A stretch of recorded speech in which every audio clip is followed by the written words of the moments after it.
Access to affordable and sustainable energy is critical for powering economies, delivering essential services for Africa's growing population.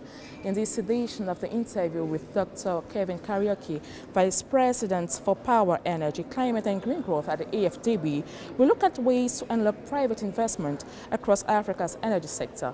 Dr. Kariuki, welcome to Africa 24. Thank you very much, and thanks for having me. Dr. Kariuki, led by the World Bank Group and the African Development Bank Mission 300, is a unique initiative that brings together African governments, the private sector and development partners to deliver affordable power and expand electricity, among others. Could you tell us how far this project has gone to date and what are the ambitions of this project? Actually, let me take just slightly backwards a bit. Mission 300 was announced last year in April in the sidelines of the World Bank IMF meetings in Washington. And since then, we developed the pillars, the 5 pillars, under which we can be able to develop the energy compacts. Because we understand, we believe that providing electricity access is very important. And today, we know, because I'm trying to describe the problem, we know that Africa has 600 million people without access to electricity. And while still, we understand that that number could increase to another 900 million people by 2050 if urgent measures are not done. And that is why President Adesina and President Ajay Banga announced this initiative, which is to provide electricity access to an additional 300 million people by 2030. So since that announcement last year, we have sort of embarked on a process of now actualizing that dream, which is the dream of reducing the energy deficit on the continent by 50%. So what we did is that the first thing we did was to come up with the 5 pillars, which are the 5 critical areas that we consider absolutely essential for ensuring that we can be able to accelerate electricity access.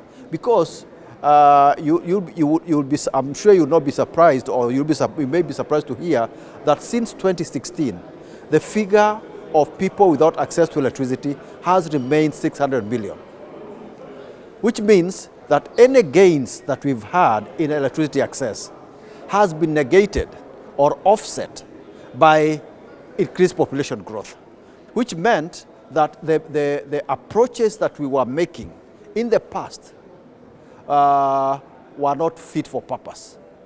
In other words, the current business as usual would not be able to deliver for us the electricity access that we require. So what we did, we said, okay, if we want to expedite electricity access, what do we need to do? And the first thing that we had to do was to define the 5 key parameters, or what we call pillars, that if customized based on country needs, a country can be able to come up with an energy compact, which if implemented will facilitate, enhance or increase access to electricity in that particular country. So countries differ with their circumstances. Some countries have high system losses. So in that case, then they will need to focus on high system losses. Some countries have sufficient generation, but they don't have transmission. So the focus of that country will be transmission, and so on and so forth. But let me explain to you the 5 pillars which are critical for purposes of this exercise. Number 1, we want to ensure that we embark on least cost power expansion planning for every country. And what that means is that if you have a program of additional generation, transmission, distribution services, we want to be sure that you have the lowest cost electricity, because you want sustainable power sectors. And to be able to have sustainable power sectors, you must also have affordable tariffs. So that's the pillar number 1. Pillar number 2 was on increasing the amount of transmission systems that we have from one country to another, what we call interconnectors. And the idea here is that our power systems are largely small. which means that the projects that we can develop per country are small and lack economies of scale. And by lacking economy of scale, the tariffs are high. So by interconnecting countries, you are able to have generation plants that are bigger and be able to share power, so that if one country has power, excess power, you can be able to export to one that doesn't have enough power, and so on and so forth. But most importantly, interconnections also enhance the reliability and security of supply of power in those countries. So that's the pillar number 2.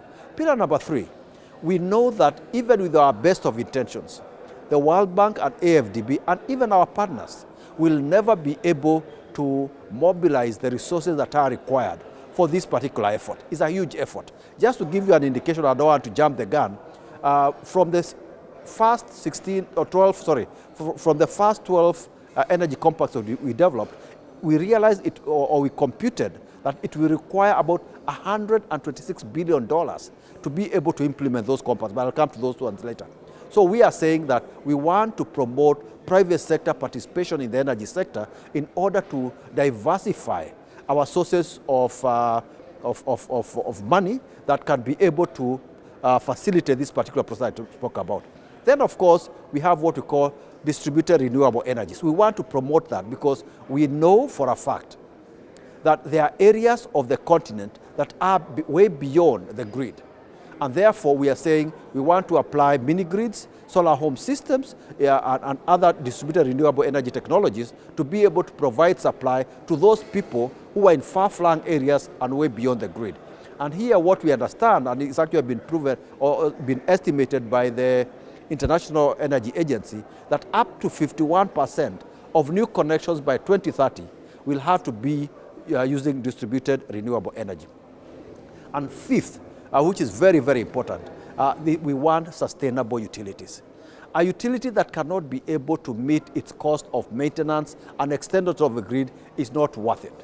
Okay? It will not be able to support the effort that we are embarking upon. So what we are saying is that we want to work with countries and reform the sectors and ensure that tariffs are cost reflective so that we have viable utilities. So with those 5 pillars, we do believe that if customized by any country, they will be able to result in circumstances that can ensure that we are able to break away from business as usual and come up with a new methodology or an approach that will ensure that we are able to accelerate electricity access.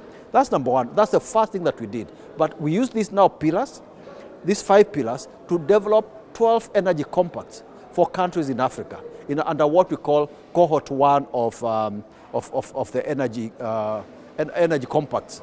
But now we also gone to the second level, and we are now doing another 20 countries that we expect. Those 12, the first 12 were launched at or unveiled in Dar es Salaam in January.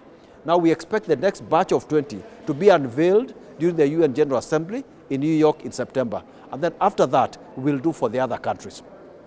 But also, very importantly, you asked me what the progress that we made. What we've also done is that we got those 5 pillars that I spoke about. We got them we presented them to the UN, the AU, and the AU actually endorsed those pillars, and therefore giving them what I call a halo effect, such that now it gives it credibility that this initiative that we've embarked upon has the support of the African Union as well. And additionally, which is very, very important also, we found that, I'm sure you are aware that this year South Africa is hosting the G20. The G20 president is being hosted by South Africa. So what we've done is that we've engaged the G20 South African presidency, and they have agreed that the Mission 300 can be escalated to the level of G20. And we are now trying to find out how we can actually be able to integrate Mission 300 as part of the G20 agenda under South Africa's presidency. So that's where we are. We are, of course, I'm sure you would remember that in January, we were able to mobilize another almost $55 billion, $48 billion from the World Bank and ourselves as African Development Bank. And we also, other donors such as AfD, AfD, the Asia Infrastructure Investment Bank, the Asia Islamic Development Bank, and did I say AfD? Amongst others, were able to provide the balance of the amount that I've spoken about. So you mentioned something critical a few moments ago. You spoke about the fact that from one country to another, the context differs. Some will have hydroelectric, the other ones will have solar energy. What is the AfDB doing to harmonize policies in such a way that if one country doesn't have energy, the other one can supply his country? No, that's what I spoke about when I told you about the interconnection.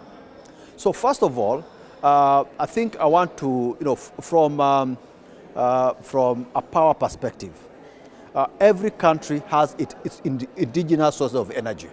And we are well endowed with the various sources of energy in Africa. So it's solar, as you've just said, wind, hydro, geothermal in East Africa, and so on and so forth. So what we are doing is that we promote investments in these to exploit these sources of energy in all these countries.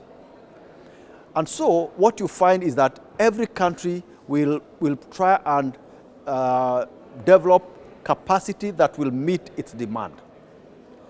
But unfortunately, as you alluded correctly, sometimes circumstances are such that you don't have enough power.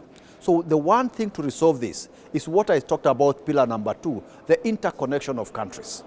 And I'll talk about this slightly more because it's very important. So what we do is that we have been supporting countries interconnect their power systems. I can give you a number of examples. For example, in West Africa, we have what we call the CLSG, which is Cote d'Ivoire, Liberia, Sierra Leone, and Guinea, CLSG. This is a 1,300-kilometer line that traverses those 3 countries. And what happens is that when any of those countries has surplus generation, it can actually be able to supply the other country. And I can tell you, also in West Africa, we also have the Gambia, Guinea-Bissau, and Senegal interconnection.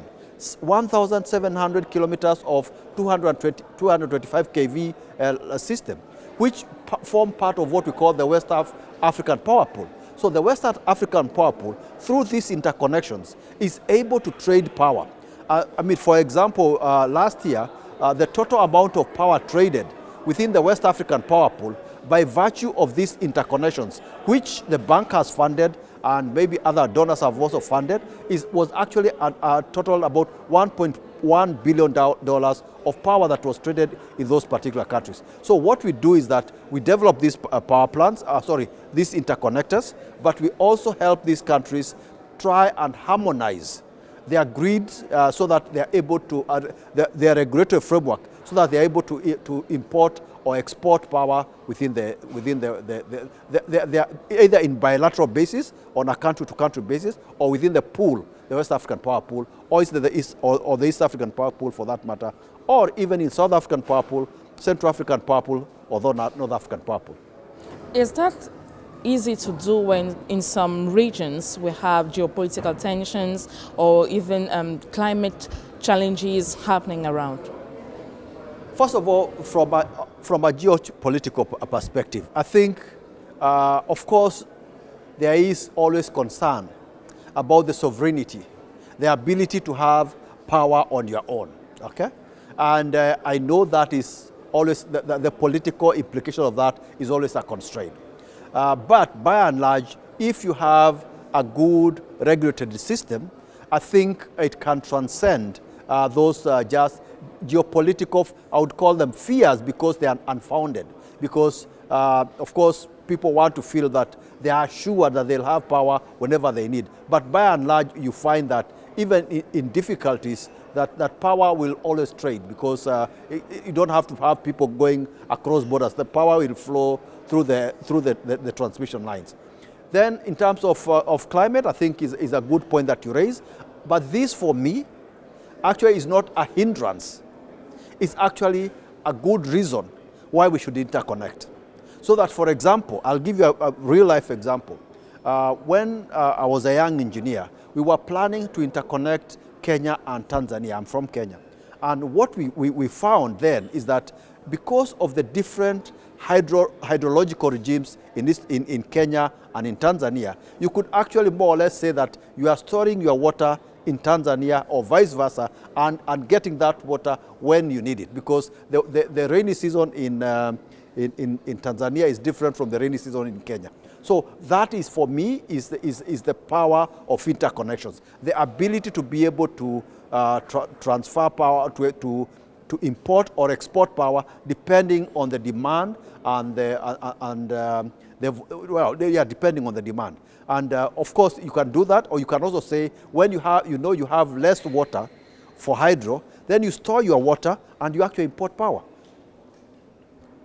Dr. Kariuki, the African Economic Outlook 2025 indicates that Africa's growth is projected to reach 3.9% in 2025. I would like to know, apart from energy infrastructure, what are the key sectors in which our governments need to invest most to achieve this goal?